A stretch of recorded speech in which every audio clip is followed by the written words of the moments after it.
This content is brought to you in part by Real Marketing, the only marketing firm recommended exclusively by the Institute. Real Marketing utilizes over 25 years of expertise, and their products are built and customized for you to dominate any neighborhood, anywhere. Go to realmarketing4u.com. That's realmarketing4u.com. Also, look for past A State of Mind episodes with CEO David Collins as our guest.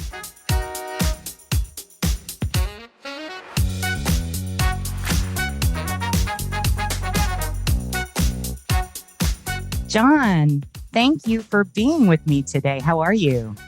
I'm doing great, Tami. Great to see your face and your beautiful smile. Oh, thank you. Thank you. So, John, you're in the Denver marketplace, right? Northern Colorado. So I would say Denver to the Wyoming border. So good. The Front Range. So a lot of people might have heard of CSU, Colorado State University, University of Northern Colorado in Greeley, Windsor, Loveland area as well. Excellent. John, tell us a little bit about your business and how C3 came to be. Oh, happy to talk, Tami. I got my real estate license back in 2006. That's when I joined a pretty prominent company here in Northern Colorado. It's called The Group. A lot of you might have heard of them. Both my real estate partner and I just had a different approach to real estate. We're also both entrepreneurs. We love to coach and teach and train and develop. A little background on him. His name is Jesse Lehner, and he was the high school basketball coach for 8 years. So that shows a little bit about, talks a little bit about who he is and his passion to help people. I oversaw 35 restaurants in 4 different states. Every single restaurant had over 100 employees. So the leadership side of things is within us. Producing is a lot of fun. Tripping over deals, closing millions of dollars in commission year after year is fun, but it really wasn't feeding us, internally. Hence, we both shared our vision of having our own real estate company, changing things up in many different areas, which we could talk about a little bit later. So December 12th of 2012, that's when we left our previous company to start C3 Real Estate Solutions. So our top 3 C's are character, culture, and commitment. Those are the 3 things that we're focused on. A lot of you might think it's cutthroat closings and cash. Not the case. That's not with us. Tami, we didn't have a vision of growth. We had one office that was in a storefront location, heavy exposure and heavy foot traffic for ourselves and for our clients. However, we filled that office, within months. So 3 months later, we opened up another office and then another and another and another. So now we have 5 offices, roughly 140 experienced agents. We have high marks, qualifications, if you will, to even join us. We have 14 employees, 4 loan officers, a property management company with 2 property managers, and we're just having a lot of fun, So there's a little history on C3. And what an explosive path you have taken. And I'm curious to know how you get the message out about C3 and what makes you different. You're in a market that has plenty of other brokerages, a lot of them large brands, and certainly some that are well-established smaller brands. So how is it that you get your message out about what's different about C3? You bet, Tami. A great question. And you are right. It is very, very competitive here in Northern Colorado. We have over 3,000 licenses in our particular area. All the international companies are here. We have quite a bit of independent companies here. The groups here's real estate ourselves are the 3 local independent companies that pretty much dominate and have the market share. Fortunate that most of the realtors here, because we have been top producers for a long time, they know who Jesse Lehner is. They know who John Simmons is. So already we had some trust within Northern Colorado. They have already closed deals with us. So they know how professional we are, and they know that we're going to carry our weight on our side. We're going to make the transaction simple for them.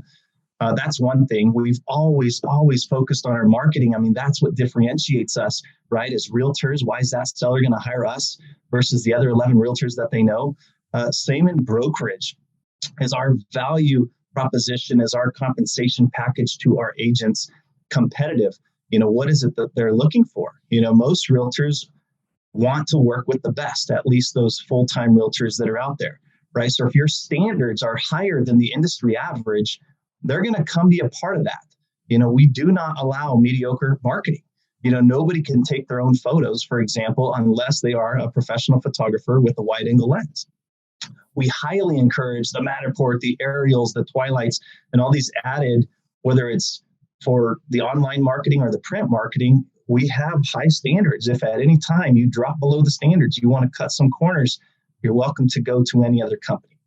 So the marketing standards as a company, what we enforce has attracted a lot of people, in addition to the respect that we already had in Northern Colorado.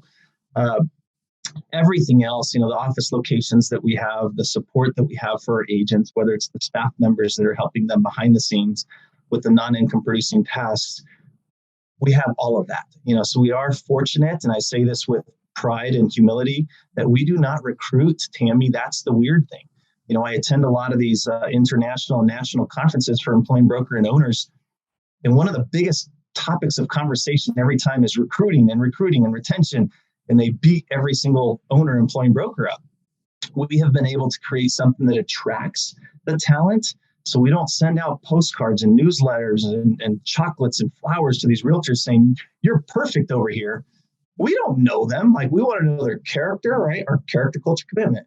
What's their character like, right? The reputation in the community. Are they adding value to our company culture? And what's their commitment level? So if you're part-time, in essence, we don't want you. If character is questionable, we don't want you. If you're not going to inject any value into our company culture, we're just not the right fit. So we'll find ways to shake hands with these people if we don't give them a position. But again, I'll fall back on the compensation package for the brokers is greater than most of the real estate companies. Therefore, they're attracted, to the company. We do have some great, since we're talking about marketing, so there are some great marketing pieces. Something different, but there was a lot of thought and strategic implementation of, the colors and the logo, and there's meanings behind everything there. Let me start with the first 85 people that came over to C3 came on a handshake. They just said, hey, what do you charge? What are your fees? What do you offer? And we said this, this, and this. And they said, all right, where do I sign? And they came over. However, with it being a competitive market, some of these realtors come over here and say, well, this company offers this company offers that. And they're showing me these slicks that they have. Well, we create just a nicer slick that says, hey, this is what we offer. This is what we cover. So as we've grown, the same approach that we have towards clients, buyers, and sellers, now we have towards realtors. If we are attracted to them, if they're attracted to us, we'll say, hey, here's our company structure. Review it. If you have any questions, let us know. We're not the cheapest company in Northern Colorado. These realtors want value, right? You give them value. You take some of the tedious non-income producing tasks away from them. You give them staff support. You give them solid leadership. You give them a desk and all the back-end support stuff, and they're going to come. They want you. So this is just a little slide that talks about our company structures, our fees, what we cover, what we don't cover, et cetera. But fortunate to not recruit, fortunate to have grown organically. And I hope we never have to recruit. It's the law of attraction. John, that sounds like the same kind of philosophy that would attract clients to your brokerage, that reputation and offering more value without trying to be salesy. Would you agree with that? 100%. Yes, ma'am. It's about being in the flow, being respectful, being professional towards each other. There's no need. I was taught by my parents, never burn a bridge. You don't know if that person's going to be your boss down the road, right? So in real estate, even if we have those tough transactions, those transactions where you have somebody who's disrespectful on the opposite end, you could still remain poised and professional. Your response is what's going to differentiate you. So we've always done our best to be as professional as we can to win the hearts of the realtors. We believe in realtor to realtor relationships as much as we do, realtor to buyer, realtor to seller, realtor to investor. John, you couldn't be more right about the importance of reputation, even realtor to realtor, realtor to client, broker to realtor. Those are some really, really key areas for us to focus on. And so I'd like to find out a little more about the marketing vehicles that you choose. I love to follow you on Facebook and I get excited when I see your successes. Tell us what kinds of marketing you're doing as a brokerage and also what you encourage your realtors to do. Oh, happy to talk about marketing, Tami. And social media is huge. And I will tell you that that is an area of opportunity for me. We do like having the professionals in whatever field it is come in here to educate our realtors. I'm told that I need two Facebook pages. Personally, I have one, but I have always tracked my return on investment. I just don't have time to manage LinkedIn, multiple Facebook pages, etc. I have found that my colleagues want to see my personal life. They want to see my kids and my life and my wife and my colonoscopy and everything else that I've had over the years. I'm an open book on Facebook. And then my personal associates, friends, family, they want to see my business life. They want to make sure I'm doing okay and I'm doing well and I'm still selling real estate.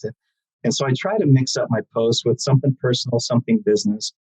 I will not shove one thing down people's throat. I'm not going to post at an open house, come visit me at an open house, just listed, sold, because I think people get tired of that.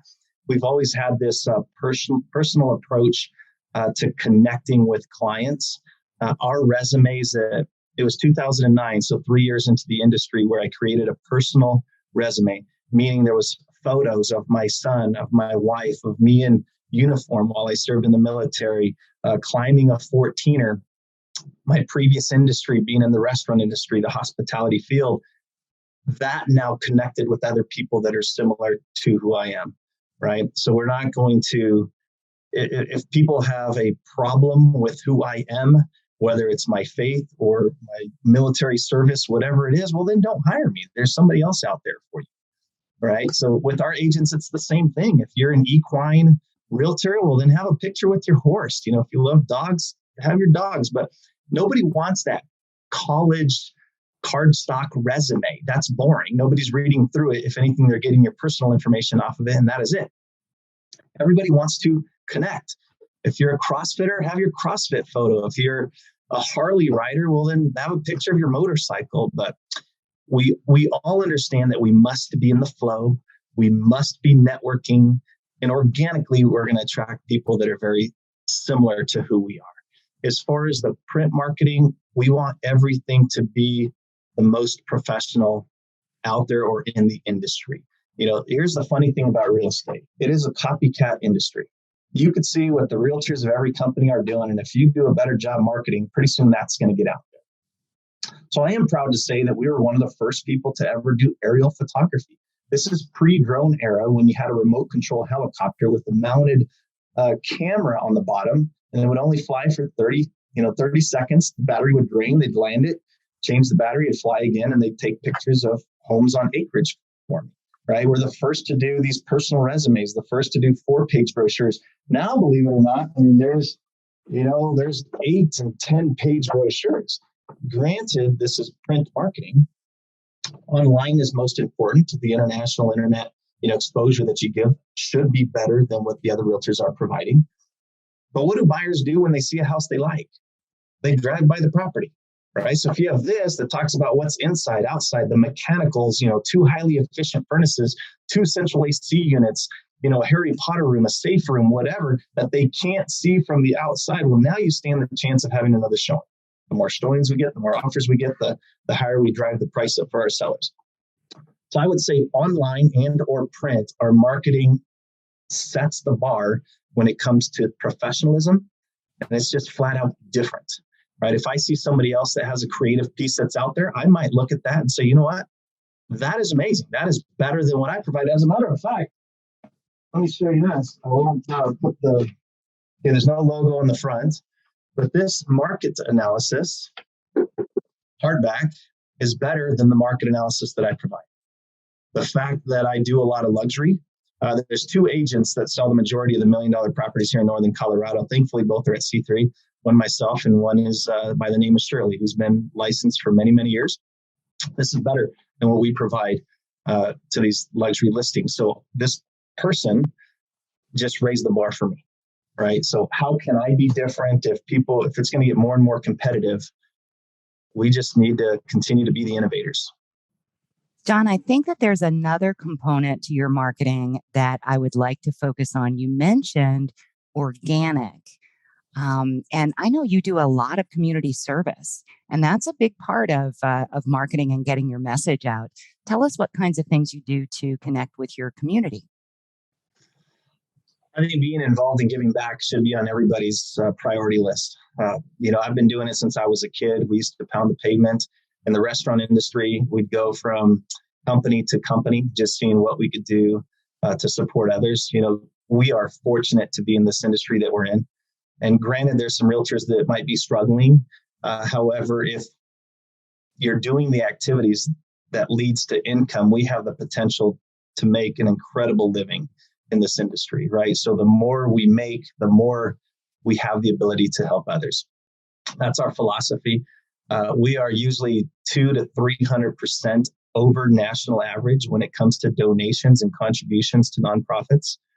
So as often as we can, whether it's we call it time, talent, or treasures, we should give one of the three. If you don't have the financial means to contribute to an organization, well, maybe you could go help them physically, right? By serving, packing backpacks, collecting teddy bears for kids, whatever it might be, there's something that we could be doing.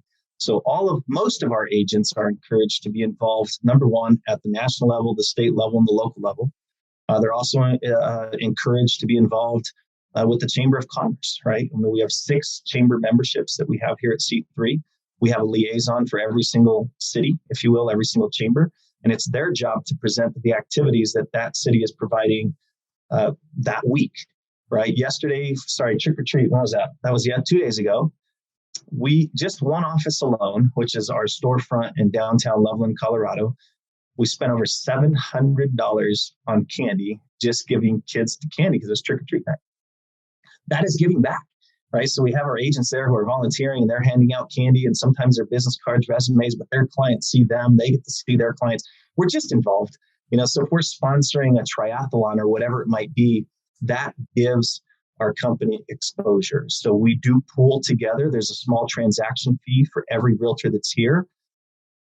Thankfully, these realtors get to see a return on that investment because that money that we collect goes towards agent branding and or company branding. A lot of that money is what we use to give to charities or to sponsor various events. So I would confidently say that our 100 realtors here get more exposure than there's 3 other companies that are larger than us significantly, with over 300 licenses, one company with over 400 licenses in our area.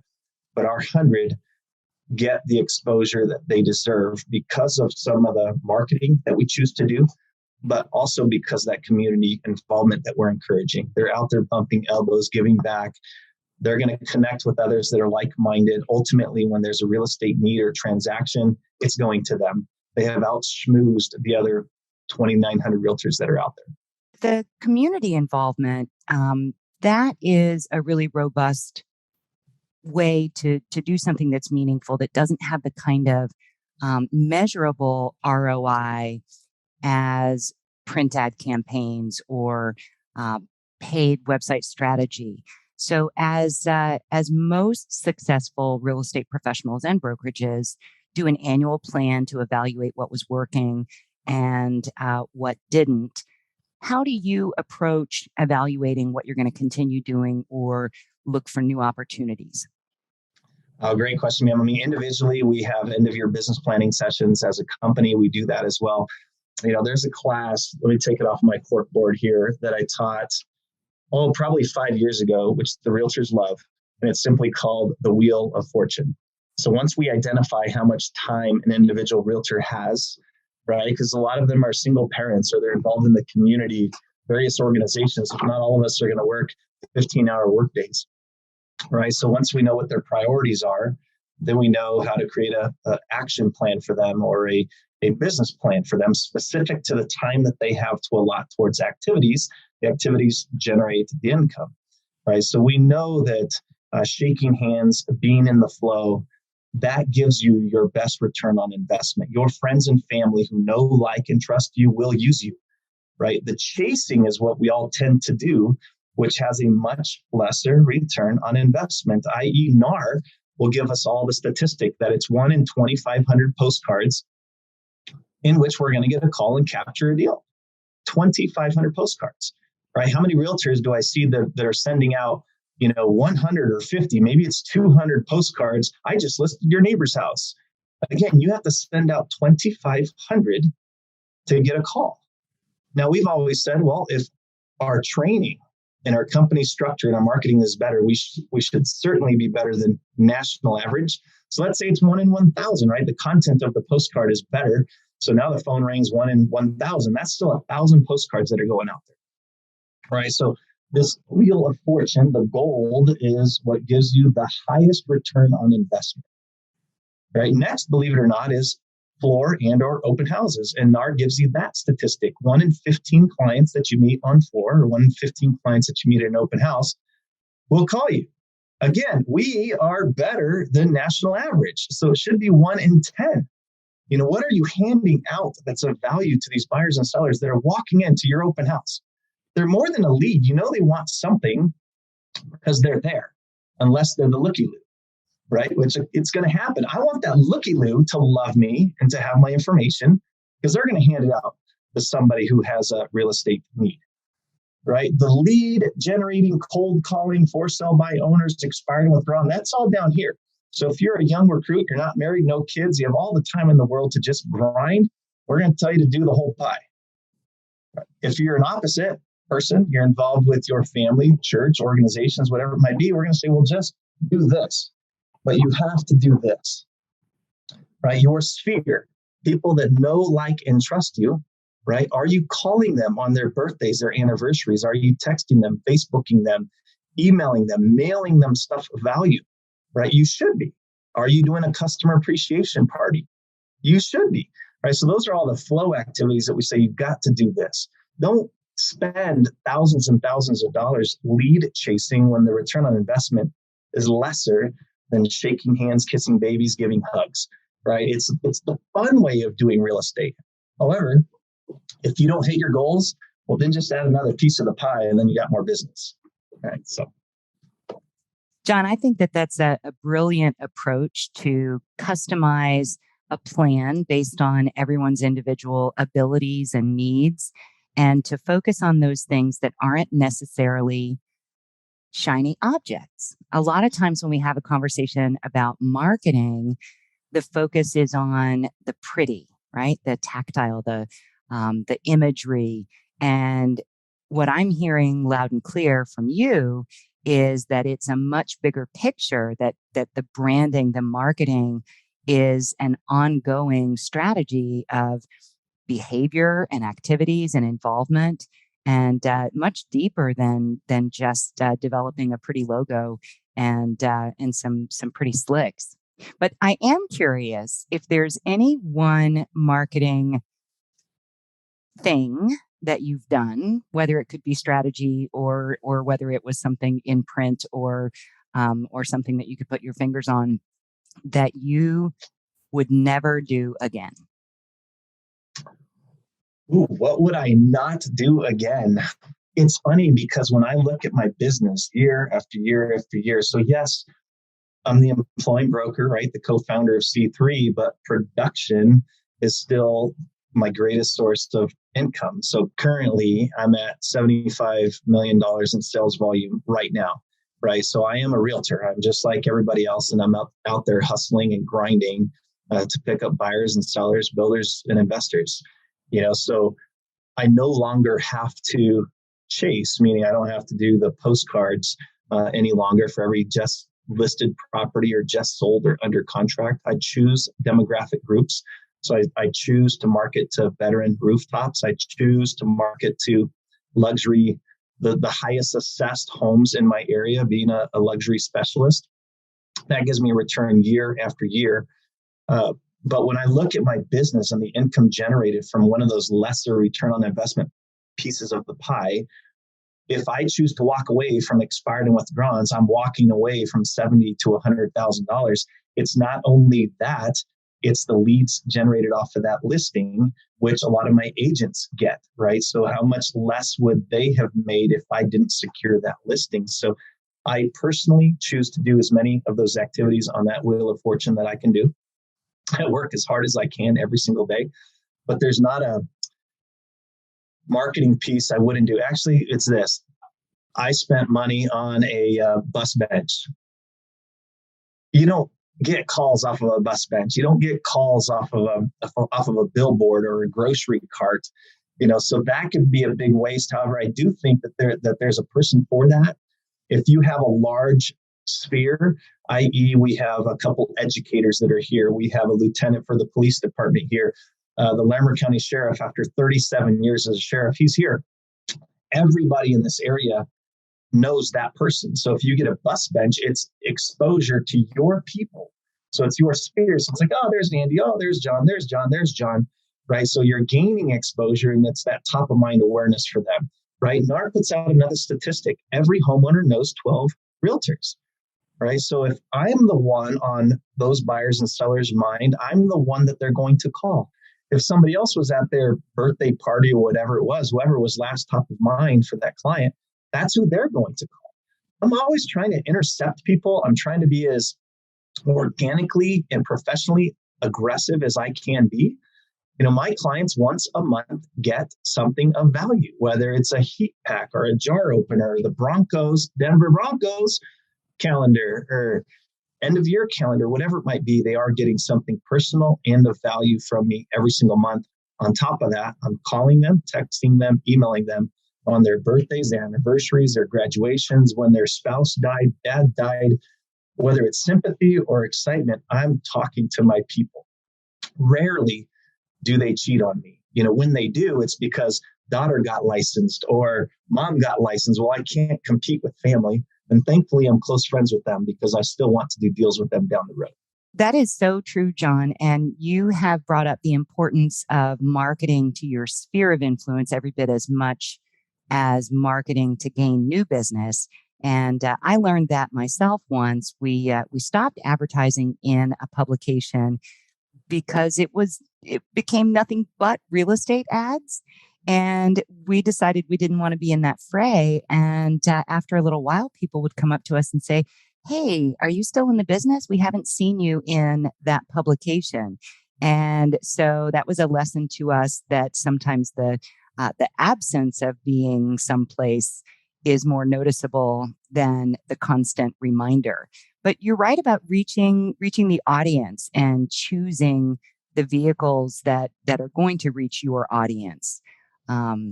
So is there one thing that you think is the single most best marketing piece, right? We'll go tangible here. Single best marketing piece that you ever produced? Single. Wow. I'm like, I have four things coming to mind. So, number one, we tell our agents, if you're going to cut corners, because we understand the cost, and a lot of people just don't have the deeper pockets to do creative or aggressive marketing, don't cut corners on photography. Photography is the number one differentiator that's out there, right? So hire the best photographer that's out there, the one that specializes with aerials and the Matterport and the Twilight and whatever makes your property different. There's three pieces that I've created that have given us an incredible return. And that is a seller guide that showcases the selling process in the state of Colorado. It's a buyer guide. And these guides have everything in them from start to finish, right? When somebody walks into one of our offices saying, "I'm new to the area, I want to buy," or they come to an open house, "I'm thinking of buying," we grab the buyer guide, we grab our resume, we grab our marketing plan, slicks that showcase this is what we will do for you. The average realtor does what? They give a business card, say, "Hey, here's my information, call me," right? That does nothing. That resume with personal photos of the family, the kids, the dogs, whatever it might be, that's going to connect with some people. The buy guide, every state is different. Right. So when you have an outline for these buyers that are visiting our area from start to finish, even the experienced and seasoned buyers, the investors, they appreciate it. Within the buyer guide, we have our recommended inspectors and lenders and insurance brokers, house cleaners, information about solar systems and or home security. home warranties, that's important to these buyers, right? So I think the good realtor will not miss a step. Then again, we're human, we may. So if they have literature that they could read, now they have an accountability tool that says, hey, is a home warranty of value to you? Is home security of value to you? Great, here's a number, right? So we want to be the resource. We want to be the advisors. We want to be the professionals that'll help these folks from start to finish. From the luxury standpoint, I mean, Tami, you've been instrumental to the growth of our business. You know, the marketing that you guys do on a yearly basis for us is incredible. There's pieces that we have that we've bettered simply because of CLHMS. However, one magazine that I created, let me grab it here for you. So when I talk about mailing something of value to clients, like these are just ice packs and or heat packs, right? Everybody gets a headache, whatever it might be. And it just says, thank you for your trust and referrals. And that goes inside of an ice chest. So there's all kinds of fun giveaways that we have. But this book right here, which has, over 100 luxury homes, all over $1 million, are homes that we've sold. So if we hand this to a seller and say, listen, you could point to any property within this book, within this magazine, and we'll connect you with the sellers so that they could talk to you about our services, our professionalism, our guarantee, would they hire us again? Just point at any property and I'll connect you with the sellers. There's a couple high-end sellers that I have that they do not want to be known, so their photos aren't in here. I can never associate that client to that particular property, but there's enough in here to build trust. To a new homeowner, if they see that these sellers trusted us, well, they know that they could trust us too, right? So these aren't cheap. I don't know what the cost is to print, but it accompanies all the other marketing documents that are in our seller packet where we say, if you hire us, this is what we're going to do for you. It's all of our guarantees that are in there. So 4 marketing pieces: photography, seller guide, buyer guide, and a luxury magazine. So I want to explain a little bit for those of you that are listening only. What John was just showing was what looks like a full-on luxury home magazine that has pictures, like a beautiful magazine layout with pictures of properties that he sold. And I want to really focus in on that because testimonials are really important, but that is the most creative approach to providing testimonials that I have ever seen. And that's a point to any house in this publication. And I will put you in touch with those people to personally tell you whether they would work with us again. That is a brilliant takeaway. That is really, really, really an awesome idea to take that to testimonials to the next level. So I wanted to make sure to point that out to describe it for those who are just listening. So, John, we have really gotten deep into, I think, some of your core values and all across the board. And so as we wrap up our time together, I want to tell you what a pleasure it has been to get to know you through the Institute and to visit with you and to dine with you. And I also, when you were talking about the drone photography, I remember the very first time that I used a drone pilot, he crashed the drone into the roof of the neighbor's house. So I was feeling you when you were talking about that early adoption. And so as you explore new opportunities, I hope you'll share them with us. And I hope that we'll have an opportunity to revisit this again. So any final thoughts that you want to share with our podcast listeners? Tami, great seeing you as well. So thank you for this opportunity. Anybody's welcome to follow me on Facebook if they'd like. There's a lot of John Simmonses that are out there, and or shoot me a text or an email. We're always there to help. Jesse and I have absolutely no secrets. We've had companies here, Remax Alliance, for example, who has visited with us and said, man, why the fast growth? What is it that you're offering? Do realtors get to work there for free? And we're like, no, and no. And a lot of them have changed their programs, but we are open books. To us, there's enough business out there for everybody. However, you do have to work for it. So identify the activities in your area that give you the best return on investment and go after it. Again, every client knows 12 realtors. So why are they going to hire you? Now it's up to you. Outstanding. So John, thank you so much for being with us today. And we look forward to talking with you again soon. Our pleasure, Tami. Thank you so much.